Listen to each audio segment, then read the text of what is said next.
প্রিয় ছাত্রছাত্রীরা, আজকে আমি তোমাদেরকে এই ভিডিওর মাধ্যমে ক্লাস 8 এর ইতিহাস যে সমস্ত প্রশ্নগুলো দেওয়া হচ্ছে সেকেন্ড সামেটিভের জন্য অর্থাৎ দ্বিতীয় পর্যায়ক্রমিক মূল্যায়নের জন্য রায়মার্টিন প্রশ্নবিচিত্রা 2025 সালের যে প্রশ্নবিচিত্রা দেওয়া হচ্ছে সেই প্রশ্নবিচিত্রা যে 4 নম্বর স্কুল পেজ নম্বর 270 সেখানে যে সমস্ত প্রশ্নগুলো আছে ইতিহাসের সমস্ত প্রশ্নের উত্তর আমরা আলোচনা করবো আজকে এই ভিডিওর মাধ্যমে। তোমরা ভিডিওটা শুরু থেকে শেষ অবধি অবশ্যই দেখবে। আর চ্যানেল যদি তোমরা নতুন হয়ে থাকো অবশ্যই তোমরা চ্যানেলটাকে সাবস্ক্রাইব করে রাখবে পরবর্তী স্কুলগুলোর প্রশ্ন উত্তর পাওয়ার জন্য। এবং এর আগের যে স্কুলগুলো ছিল সেগুলোর প্রশ্ন উত্তর আমরা আলোচনা করে দিয়েছি, তোমরা প্লেলিস্ট থেকে পেয়ে যাবে সেই প্রশ্ন উত্তরগুলো, অবশ্যই সেখান থেকে তোমরা দেখে নিও। আর আমরা আজকে আলোচনা করব এই 4 নম্বর স্কুলের প্রশ্ন উত্তরগুলো 270 নম্বর পেজের। এই প্রশ্ন উত্তরের পিডিএফ তোমরা পরবর্তীতে আমাদের টেলিগ্রাম চ্যানেলে পেয়ে যাবে। ডেসক্রিপশনে আমাদের টেলিগ্রাম চ্যানেলের লিঙ্ক দেওয়া আছে, সেখান থেকে তোমরা যুক্ত হতে পারো। 4 নম্বর যে স্কুল সেখানে দেখো আমাদের 8টা প্রশ্ন আছে, 1 নম্বর করে দেওয়া আছে। 8 নম্বর একের দাগে বলা আছে কি সঠিক উত্তরটি নির্বাচন করো। একের দাগের 1, মহলওয়ারি ব্যবস্থা প্রবর্তিত হয়েছিল। মহলওয়ারি ব্যবস্থা প্রবর্তিত হয়েছিল উত্তর ভারতে, দক্ষিণ ভারতে নাকি বাংলায়? সেটার অর্থ অপশন এ অর্থাৎ উত্তর ভারতে। এরপরে দাদন বলতে কি বোঝায়? অগ্রিম অর্থ। এরপরে আত্মীয় সভা প্রতিষ্ঠা করেন কে? অপশন সি অর্থাৎ রাজা রামমোহন রায়। এরপরে ভারতের প্রথম ভাইসরয় ছিলেন, সেটা হবে অপশন এ অর্থাৎ লর্ড ক্যানিং। পাশের দাগের প্রশ্নে কি বলা আছে? নীলদর্পণ নাটক রচনা করেন কে? এটা হবে দীনবন্ধু মিত্র, অপশন বি। এরপরের প্রশ্ন যেটা দেওয়া হয়েছে 6 দাগে, সেটা বলা হয়েছে কি নরমপন্থীদের দাবি ছিল সিভিল সার্ভিস পরীক্ষায় বসার বয়স করতে হবে 23 বছর, অর্থাৎ অপশন সি। এরপরে প্রশ্ন 7 দাগে বলা হয়েছে জাতীয় কংগ্রেসের প্রথম অধিবেশন বসেছিল, সেটা কোথায়? মুম্বাইয়ে। এরপরে যে প্রশ্ন দেওয়া আছে 8 দাগের প্রশ্ন, সেটা বলা হয়েছে কি বঙ্গভঙ্গের পরিকল্পনা করেছিলেন, তাহলে কে কার্জন, ডাফরিন নাকি মিন্টো? সেটা হবে অপশন এ অর্থাৎ কার্জন। তাহলে এখানে এমসিকিউ টাইপ যে প্রশ্নগুলো ছিল সেগুলো হলো 8টা প্রশ্ন। এরপরে যে প্রশ্নগুলো আছে দেখো 2 দাগের প্রশ্ন বলা আছে কি বিমানান শব্দ খুঁজে বের করো। 4টে প্রশ্ন আছে, 1 নম্বর করে দেওয়া হয়েছে 4 নম্বর। 2 দাগের 1 কি বলা আছে? দয়ানন্দ সরস্বতী, রাজা রামমোহন রায়, দেবেন্দ্রনাথ ঠাকুর এবং কেশবচন্দ্র সেন। এখান থেকে আলাদা হবে দয়ানন্দ সরস্বতী, এটা তোমাদের আলাদা হবে। এরপরে যে প্রশ্ন দেখো দেওয়া আছে এটা তোমাদের আলাদা হয়ে যাবে। এরপরে নানা সাহেব, মঙ্গল পান্ডে, তিতুমির এবং বাহাদুর শাহ জাফর, এখান থেকে তিতুমিরটা আলাদা হবে। 3 দাগে বলা আছে কর্নওয়ালিস, জন শোর, ফিলিপ ফ্রান্সিস এবং থমাস মানরো, এখান থেকে থমাস মানরোটা আলাদা হবে। এরপরে বাল গঙ্গাধর তিলক, বিপিন চন্দ্র পাল, লালা লাজপত রায়, আনন্দমোহন বসু, এখান থেকে আনন্দমোহন বসুর আলাদা হবে। এরপরে সত্য মিথ্যা নির্ণয় করো। 3 দাগের 1 টেলিগ্রাফ ব্যবস্থা কোম্পানির শাসনের কথা মাথায় রেখে বানানো হয়েছিল, ঠিক বলা হয়েছে। নেক্সট প্রশ্ন নীল বিদ্রোহ হয়েছিল মাদ্রাজে, এটা ভুল বলা হয়েছে।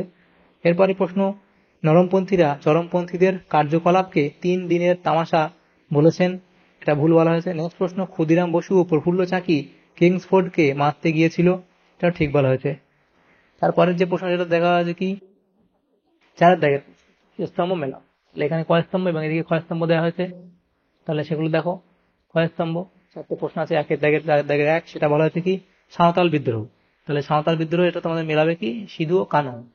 এরপরে মিত্র মেলা, তাহলে মিত্র মেলা তোমাদের মিলবে 1867 খ্রিস্টাব্দ। এরপরে হিন্দু প্যাট্রিয়ট, তাহলে হিন্দু প্যাট্রিয়টটা মিলবে কি বিয়ের সাথে যে নীল বিদ্রোহ। এরপরে প্রশ্ন ব্রাহ্ম সমাজ, সেটা হবে বিজয় কৃষ্ণ গোস্বামী। এরপরে প্রশ্ন 5 দাগে যেগুলো বলা হয়েছে কি দেখো 2টি বা 3টি বাক্যে নিচের প্রশ্নগুলি উত্তর দাও। 2 নম্বর করে দেওয়া আছে, প্রত্যেকটা 4টে প্রশ্ন উত্তর করতে হবে। 8 নম্বর প্রথম প্রশ্ন কি কে কবে চিরস্থায়ী বন্দোবস্ত প্রবর্তন করেন? লিখবে লর্ড কর্নওয়ালিস 1793 সালে চিরস্থায়ী বন্দোবস্ত প্রবর্তন করেন। পরের প্রশ্ন 2 দাগে কি বলা আছে অবশিল্পায়ন কাকে বলে? তাহলে অবশিল্পায়ন বলতে বোঝায় দেশীয় শিল্পের অবক্ষয়কে। ভারতে ব্রিটিশ শাসন প্রতিষ্ঠার পর থেকে ধীরে ধীরে দেশীয় শিল্পের অবক্ষয় ঘটতে থাকে। এর কারণ ছিল কি 1813 খ্রিস্টাব্দের অবাধ বাণিজ্য নীতি, অসম শুল্ক নীতি, ইংল্যান্ডের শিল্প বিপ্লব, এই পয়েন্টগুলো লিখবে। 3 দাগে বলা আছে নব্যবঙ্গ কারা, তাদের উদ্দেশ্য কি ছিল? তার নব্যবঙ্গ কারা? Anglo Indian Henry Louis Vivian Derozio ছিলেন কলকাতা হিন্দু কলেজের তরুণ শিক্ষক, যুক্তিবাদী। এই শিক্ষকের অনুগামী ছাত্রদের নববঙ্গ বা ইয়ং বেঙ্গল বলা হয়। এদের মধ্যে উল্লেখযোগ্য যারা ছিলেন তারা এটা লিখবে এবং কার্যকলাপ লিখবে এবং কুসংস্কার ও গোড়ামির বিরুদ্ধে তারা বিরোধিতা করেছিল, এটা লিখবে। এরপরে যে প্রশ্নগুলো আছে দেখো, সেটা বলা হয়েছে কি 4 দাগে ঔপনিবেশিক সমাজে কাদের মধ্যবিত্ত ভদ্রলোক বলা হয়, সেটা লিখবে অবধি। সভা সমিতির যুগ কাকে বলে? লিখবে ইংরেজ ঔপনিবেশিক শাসনে নতুন ভূমি বন্দোবস্ত, নতুন শিল্প বাণিজ্য ও পাশ্চাত্য শিক্ষা ভারতীয় সমাজে পুঁজিবাদী উচ্চবিত্ত শ্রেণী গড়ে তোলে। তারা শ্রেণী স্বার্থ রক্ষার জন্য বিভিন্ন সভা সমিতি প্রতিষ্ঠায় উদ্যোগী হয়েছিলেন। সভা সমিতি সমূহ বলে পয়েন্ট করে এখান থেকে লিখবে। 1836 খ্রিস্টাব্দে বঙ্গভাষা প্রকাশিকা সভা প্রতিষ্ঠার মধ্য দিয়ে সূচনা এবং 1885 খ্রিস্টাব্দে জাতীয় কংগ্রেস প্রতিষ্ঠার মধ্য দিয়ে সভা সমিতির যুগ শেষ হয়। এই যুগের উল্লেখযোগ্য সমিতিগুলি ছিল ব্রিটিশ ইন্ডিয়ান অ্যাসোসিয়েশন, পুনা সার্বজনিক সভা, বোম্বাই নেটিভ অ্যাসোসিয়েশন, মাদ্রাজ মহাজন সভা, কলকাতায় ইন্ডিয়ান লীগ ও ইন্ডিয়ান অ্যাসোসিয়েশন। তারপর প্রতিষ্ঠিত হয় ভারতীয় জাতীয় কংগ্রেস। ভারতের প্রত্যেকটি প্রেসিডেন্সি শহর ও অন্যান্য শহরে এই সময়ে বহু রাজনৈতিক প্রতিষ্ঠান গড়ে ওঠার ফলে অধ্যাপক অনিল শীল এই সময়কালকে সভা সমিতির যুগ বলে অভিহিত করেছেন। 6 দাগে কি বলা আছে? হিউম ডাফরিন ষড়যন্ত্র কি? তাহলে লিখবে ভারতীয় জাতীয় কংগ্রেস প্রতিষ্ঠা সম্বন্ধে বিভিন্ন মত প্রচলিত আছে। এর অন্যতম হলো হিউম ডাফরিন ষড়যন্ত্র তত্ত্ব। তাহলে ষড়যন্ত্র তত্ত্ব লিখবে কি? হিউম ছিলেন একজন ইংরেজ সিভিল সার্ভেন্ট। তার পুরো নাম অ্যালান অক্টোভিয়ান হিউম। ডাফরিন ছিলেন ভারতের ভাইসরয়। হিউম ডাফরিন ষড়যন্ত্র বলতে বোঝায় যে হিউম ও ডাফরিনের ষড়যন্ত্রেই নাকি জাতীয় কংগ্রেসের প্রতিষ্ঠা হয়েছে। হিউমের জীবনীকার উইলিয়াম ওয়েডারবার্নের জাতীয় কংগ্রেস প্রতিষ্ঠার এই তত্ত্ব হিউম ডাফরিন ষড়যন্ত্র তত্ত্ব নামে পরিচিত। জাতীয় কংগ্রেস প্রতিষ্ঠার ক্ষেত্রে হিউমের বিশেষ ভূমিকা ছিল, কিন্তু ডাফরিন কংগ্রেসকে আনুবীক্ষণিক সংখ্যালঘ বলে ব্যাখ্যা করেন।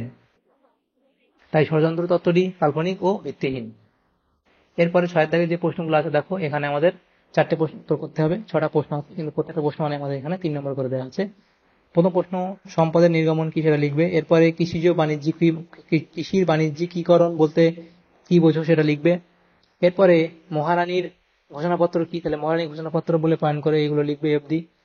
স্যার সৈয়দ আহমদের সমস্যাগুলির প্রধান উদ্দেশ্য কি ছিল? তাহলে সেই পয়েন্টগুলো করবে। এরপরে লিখবে কি? সৈয়দ আহমদ খানের সংস্কারমূলক কার্যাবলী, শিক্ষা সংস্কার, সমাজ সংস্কার, এই পয়েন্টগুলো করবে। এরপরে 5 দাগে 1907 খ্রিস্টাব্দে কংগ্রেসের সুরাট অধিবেশনের গুরুত্ব উল্লেখ করো। সেটা তো আমরা এই গুরুত্ব বলে পয়েন্ট করে এই অবধি লিখবে। 20 শতকের প্রথম দিকে বাংলায় বিভিন্ন গুপ্ত সমিতি গড়ে উঠেছিল কেন? তাহলে সেই পয়েন্টগুলো করবে যে বিপ্লবী গুপ্ত সমিতি গড়ে ওঠার কারণ, প্রতিবাদ প্রতিক্রিয়া, আন্তর্জাতিক প্রভাব, স্বদেশীদের ব্যর্থতা। এরপর 7 দাগের যে প্রশ্নগুলো আছে দেখো, সেখানে আমাদের 5টা প্রশ্ন, আজ 2টো প্রশ্ন উত্তর করতে হবে। প্রত্যেকটা প্রশ্ন 5 নম্বর করে দেওয়া হয়েছে। 3টে প্রশ্ন আছে, একটা অল্প দিয়ে প্রশ্ন আছে 2টো। 7 দাগের একে যে বলা আছে বাংলায় চিরস্থায়ী বন্দোবস্তের প্রভাব কি ছিল? তাহলে চিরস্থায়ী বন্দোবস্ত কুফল, এই সুফল পয়েন্ট করবে। এরপরে চিরস্থায়ী বন্দোবস্তের ফলে বাংলার কৃষক কুলের ক্ষতি হয়েছিল কি সেটা লিখবে এই অবধি। এরপরে রেলপথ স্থাপনের ফলাফল বিশ্লেষণ করো, সেটা অবধি লিখবে। তারপরে আছে দেখো সমাজ, 2 দাগের প্রশ্ন, সমাজ ও শিক্ষা সংস্কারে বিদ্যাসাগরের ভূমিকা আলোচনা করো। তাহলে বিদ্যাসাগরের ভূমিকা লিখবে। দিয়ে প্রশ্ন ছিল তুমি কি মনে করো 1857 খ্রিস্টাব্দের বিদ্রোহ কেবলমাত্র সিপাহী বিদ্রোহ ছিল? তাহলে সিপাহী বিদ্রোহ জাতীয় আন্দোলন, ভারতের প্রথম স্বাধীনতা সংগ্রাম, সামন্ততান্ত্রিক প্রতিবাদ, এই পয়েন্টগুলো করবে। এরপর 3 দাগে বলা আছে কি? বঙ্গভঙ্গ বিরোধী আন্দোলন সম্পর্কে লেখো। তাহলে বঙ্গভঙ্গ বিরোধী আন্দোলন সম্পর্কে লিখবে, সেটা এই পয়েন্টগুলো করবে। এই অবধি তোমরা লিখবে। তাহলে দেখো আমাদের এখানে যে প্রশ্নগুলো ছিল ক্লাস 8-এর যে প্রশ্নগুলো ছিল 4 নম্বর, স্কুলের ইতিহাসের যে প্রশ্নগুলো ছিল সেকেন্ড সেমিস্টারের জন্য, সমস্ত প্রশ্নের উত্তর আমরা আলোচনা করলাম আজকে এই ভিডিওর মাধ্যমে। তোমাদের যদি সামান্যতম উপকার এসে থাকে ভিডিওটা অবশ্যই লাইক করবে, আর বেশি বেশি করে বন্ধুদের সাথে শেয়ার করবে, এবং পরবর্তী যে স্কুলগুলো আছে সেগুলোর প্রশ্ন উত্তর পেতে অবশ্যই তোমরা আমাদের চ্যানেলটাকে সাবস্ক্রাইব করে রাখবে যারা এখন আমাদের চ্যানেলটাকে সাবস্ক্রাইব করোনি। Thank you, thanks for watching.